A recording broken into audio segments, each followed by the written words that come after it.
Hi friends, எல்லோருக்கும் வணக்கம். எல்லோரும் எப்படி இருக்கீங்க? எல்லோரும் நல்லா இருப்பீங்கன்னு நினைக்கிறேன். இப்போ டைம் பார்த்தீங்கன்னா 3 மணி ஆக போகுது. 2:30 மணிக்கு மேலே ஆயிடுச்சு. இப்போ தான் வந்து வீடெல்லாம் சுத்தமாக வலிச்சு விட்டு சாமி சூப்பராக கும்பிட்டாச்சு. பூஜை ரேக் வாங்காமையே ஒரு செட்டப் பண்ணி எப்படியும் சாமி நல்லபடியாக கும்பிட்டாச்சு. இந்த வீட்டுக்கு வந்ததுக்கப்புறம் ஃபஸ்ட் டைம் நெய் தீபம் போட்டு இன்றைக்கி தான் சாமி கும்பிட்ருக்கேன். நீங்களாம் ஆடி 18க்கு நேற்றே வீடெல்லாம் க்ளீன் பண்ணியிருப்பீங்க. இன்றைக்கி நிறைய பேர் என்ன மாதிரி செஞ்சவங்களும் இருந்திருப்பீங்க. இன்றைக்கி யார் யாரெல்லாம் வீடு வலிச்சுட்டீங்க அப்படின்னு சொல்லுங்கள். அப்புறம் இன்னொன்று முக்கியமான விஷயம் என்னென்னா, வீடு துடைக்கிற அப்படின்னு வந்து சொல்லக்கூடாதுங்களாமா. அது ரொம்ப ரொம்ப தப்புங்களாமா. நிறைய பேர் வந்து நம்ம வீடு துடைக்கிறோம் அப்படின்னு தான் சொல்லிகிட்ருக்குறோம். அந்த மாதிரி சொல்லாதீங்க. வீடு வலிச்சு விட்டேன்னே சொல்லிடுங்க. அது டைல்ஸாக இருந்தாலும் சரி, சாணம் போட்டு வலிக்கிறதா இருந்தாலும் அப்படி சொல்கிறது தான் நல்லதுங்களாமா.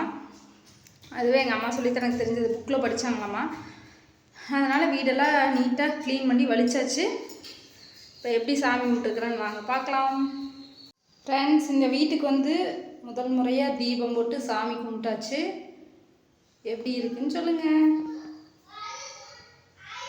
விளக்கு பற்ற வச்சு நெய் விளக்கு போட்டு ஊதுபத்தி வச்சு, ஊதுபத்தி ஸ்டாண்டு வாங்கினேன், எங்கே வச்சேன்னு தெரியலைங்க ஃப்ரெண்ட்ஸ். அதை கை மறந்து எங்கேயும் வச்சிட்டேன். ஒரு வேளை ஊருக்கு கொண்டு போயிட்டுனா என்னன்னு தெரில. அந்த வீட்டுக்கு எடுத்துகிட்டு போயிட்டோம் போலுக்குது. பூஜை ஸ்டாண்ட் எல்லாமே நம்ம சாமி கும்பிட்டாச்சு. அது நீட்டாக எல்லாம் வீடெல்லாம் வலிச்சு விட்டுட்டு பாருங்கள், சாமி கும்பிட்டாச்சு. புதுசாக வாங்கின கண்ணாடி மாட்டியாச்சு. எப்படி இருக்குன்னு சொல்லுங்கள். இந்த ஆராதனை தொல்லை தாங்கவே முடியல. இந்த பக்கம் பார்த்தா சுகாஸ் தொல்லை. ஆராதனை குட்டி பர்ஸை பார்த்தீங்களா? திருவண்ணாமலை போயிட்டு வாங்கிட்டு வந்தது. ஆராதனா யார் வாங்கி கொடுத்தா? தாத்தா. சரி எழுது. ரொம்ப ஆராதனை சேட்டை. தலை குளிச்சு எப்படி இருக்குது வர தலை?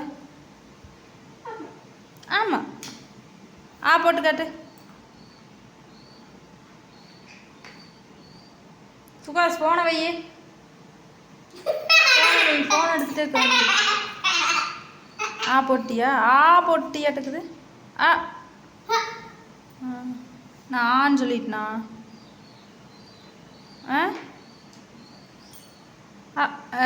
Very good. போட்டு காட்டு. எப்படி நீ சொல்லு. ஆமாம், நீங்கள் இதுதான் ஃப்ரெண்ட்ஸ் இன்றைக்கி நடந்துட்டு இருக்குது. இப்போது எங்கள் வீட்டில் இது வந்து அடிக்கிறதுக்கு வச்சுருக்குறேங்க. இவங்க குறும் பண்ணாங்கன்னா அடிக்கிறதுக்கு. ஐயோ, வாய் என்ன அப்படி போகுது.